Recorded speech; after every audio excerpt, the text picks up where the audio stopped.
अच्छा जी, आज की क्लास में हमने चेंज केस कमांड को देखना है। देखिए अभी हम होम टैब के अंदर फॉन्ट ग्रुप की कमांड्स को स्टडी कर रहे हैं। तो कल मैंने आपको ये काफ़ी सारी कमांड्स करवा दी थी। आज हम ये जो ऊपर कमांड है चेंज केस, इसको स्टडी करने वाले हैं।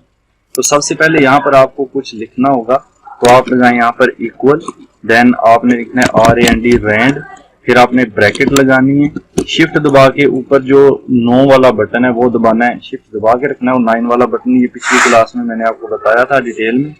इसके अंदर हम कोई भी वैल्यू डाल देते हैं। अगर मैं 4 लिख देता हूँ और ब्रैकेट को शिफ्ट दबा के 0 वाले बटन से क्लोज कर देते हैं, यानी शिफ्ट का बटन दबा के रखें और ऊपर 0 वाला बटन आपने दबाना है, जैसे पिछली क्लास में आपको बता चुका हूँ।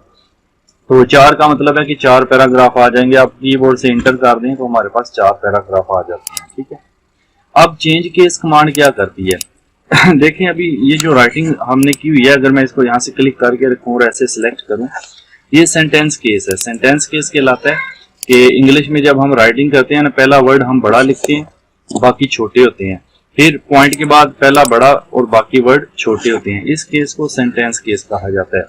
अगर आपको ये सारी राइटिंग कैपिटल में करना पड़ जाए, यानी बड़े अल्फाज में कन्वर्ट करना पड़ जाए, तो कैसे करेंगे? उसके लिए आप इसको पहले सिलेक्ट करेंगे। सिलेक्ट करने के लिए या तो आप यहाँ सिलेक्ट पे चले जाएं और सिलेक्ट ऑल कर लें, तब भी ठीक है।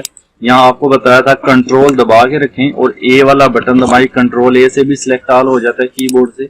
या फिर तीसरा तरीका माउस से, यहाँ पर आपने क्लिक करके रखना है, क्लिक छोड़ना नहीं है और ड्रैग कर लें ऐसे। यहाँ आके क्लिक छोड़ दें, आपका ये सिलेक्शन हो जाती है।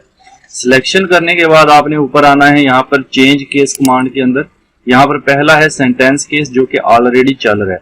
अगर आप इसको अपर केस कर देते हैं तो आप जैसे ही क्लिक करेंगे सारे अल्फाज बड़ी ABC में कन्वर्ट हो जाएंगे इस तरह से।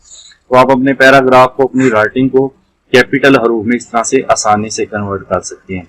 इसी तरह इसको अगेन क्लिक करें, लोअर केस। लोअर केस करने से सारे छोटे हो जाते हैं, पहला लफ्ज भी छोटा हो जाता है और पॉइंट के बाद वाला पहला लफ्ज भी छोटा हो जाता है, इसमें ये लोअर केस कहलाता है। और एक होता है कैपिटलाइज ईच वर्ड। इसमें अगर आप इसको क्लिक करते हैं तो आप देखें तो हर वर्ड का पहला पहला लफ्ज बड़ा हो जाता है। वीडियो का V बड़ा है, प्रोवाइड्स का P बड़ा है, पावरफुल का भी P बड़ा है, वे का W बड़ा है।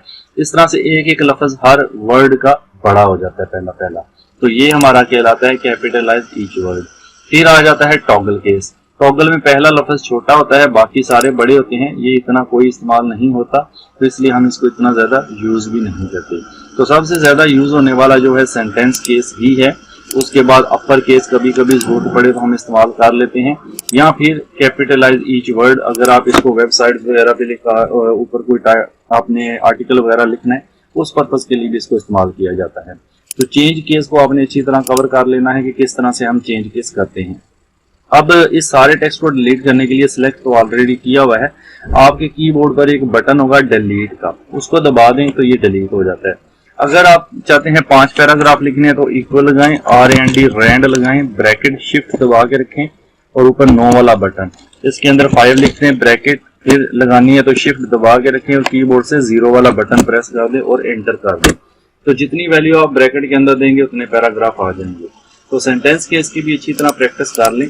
उसके बाद हमारे पास यहाँ पर ये कमांड रह जाती है, ठीक है, टेक्स्ट इफेक्ट। ये थोड़ी डिटेल में फिर करेंगे। तो बाकी कमांड्स जो है फॉन्ट के ग्रुप की हमने कवर कर ली है। अगर इनमें ये सारी रिवाइज कर लें, अगर इनमें कोई प्रॉब्लम है तो पहले वो पूछ लें, फिर उसको कवर करके आगे चलते हैं।